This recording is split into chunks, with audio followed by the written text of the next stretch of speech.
কুমিল্লার ভাষায় একটা কথা আছে, মানে খাজ্জাইয়া কপালের শনিটাই কানা। রাশিয়া ইউক্রেন যুদ্ধের আপডেটগুলো ইদানিং খুব বেশি আমি দেওয়ার সুযোগ হচ্ছে না, এই কারণেই বড় বড় ঘটনা ছাড়া আসলে নিউজ করার মতন কোনো নিউজ থাকেও না।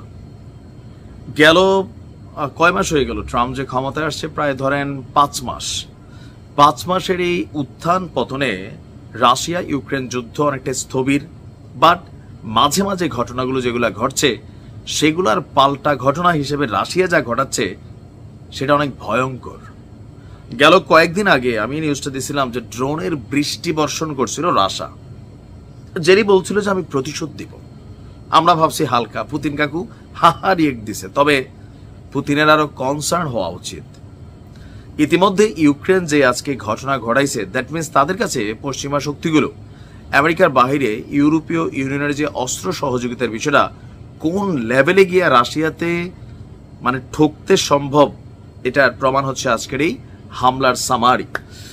রাশিয়ার মধ্যাঞ্চল সাইবেরিয়া, অনেকেই এলাকাটার নাম জানেন বা চিনেন, বিশাল এরিয়া, বরফাচ্ছন্নিত থাকে, বছরের বেশিরভাগ সময় এখানে বরফ পড়ে। তবে প্রাকৃতিক সম্পদ, রাশিয়ার গোপন যেই মাটির নিচের বিভিন্ন বাংকার, অনেক কিছু খুবই গুরুত্বপূর্ণ সাইবেরিয়া। কেউ কেউ বলে থাকেন যে পুতিনের যেই একটা বাংকার আছে যেটা পারমাণবিক যে কোনো আক্রমণ হইলে পুতিনকে সেভ করতে সক্ষম, এটা সাইবেরিয়াতেই আপনার অবস্থিত। তো সেই সাইবেরিয়াতে আজকে বড় ধরনের হামলা চালিয়েছে ইউক্রেন। প্রেক্ষাপট দেখেন, এই হামলায় ইউক্রেনের দাবি, রয়টার্সের প্রতিবেদন বলছে পুতিনের 40টি রাশিয়ান যুদ্ধ বিমান ধ্বংস করে দিছে। ভাবা যায় 40টা যুদ্ধ বিমান কিভাবে করলো? রয়টার্স বলছে যদি এই ঘটনা নিশ্চিত হয় তাহলে এই হামলা হবে যুদ্ধের সবচেয়ে ক্ষতিকর ইউক্রেনীয় ড্রোন হামলা, আর মস্কোর জন্য হবে এটা আপনার উল্লেখযোগ্য একটা বড় ধরনের ধাক্কা। এক কর্মকর্তা ইউক্রেনের তারা বলছে যে আভ্যন্তরীণ গোয়েন্দা সংস্থা আপনার এই হামলা তারা পরিচালনা করেছে এবং পরিকল্পিতভাবে একই সাথে 4টি বিমান ঘাঁটিতে এই হামলা চালিয়েছে। ওই কর্মকর্তার বক্তব্য, নাম প্রকাশ না করার শর্তে, যে 40টিরও বেশি রাশিয়ান যুদ্ধ বিমানে আঘাত আনা হয়। এর মধ্যে রয়েছে TU-95 এবং TU-22 কৌশলগত বোমারু বিমান। প্রতিবেদনটি বলছে ছবিতে বেশ কয়েকটি বড় বিমান আগুনে পড়তে দেখা গেছে, এর মধ্যে TU-95 কৌশলগত বোমারু বিমান বলেই রয়টার্স মনে করছে।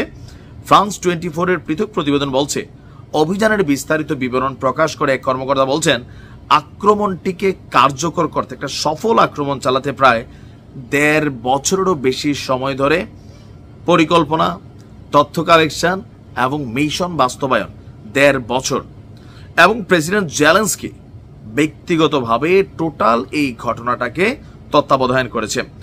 অপরদিকে সাইবেরিয়ার ইরকুটস্ক শহরের গভর্নর ইগোর কোবজেভ বলছেন স্রেডনি এলাকার কাছে একটি সামরিক ইউনিটের উপর ড্রোন হামলা হয়েছে, তার মানে ঘটনা সত্য।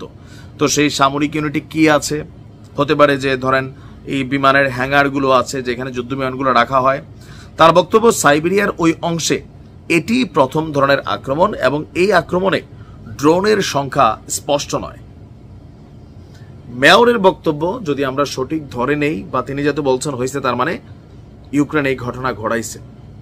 এখন এই ঘটনার পরে রাশিয়া তাৎক্ষণিকভাবে কোনো প্রতিক্রিয়া জানায়নি, তবে জেলির যে মিত্রশক্তি পশ্চিমারা, তারা সবাই জেলিকে বাহবা দিয়েছে। ইভেন বলা হচ্ছে একদিনে সর্বোচ্চ ক্ষতি অর্থনৈতিক যুদ্ধের মধ্যে বা পুতিনের সবচেয়ে বড় পরাজয় হয়েছে আজকের দিনে। দয়া দেখায়, দয়া, হ্যাঁ, পুতিন এই দয়া দেখাতে দেখাতে কবে যে রাশিয়ার রাজধানী মস্কো পর্যন্ত ওরা পৌঁছে যায়, এটা সময়ের ব্যাপার, এটাকে হালকা নেওয়ার কিছু নাই। দেখা যাক রাশিয়া পাল্টা জবাবটা কিভাবে দেয়। ভালো থাকো।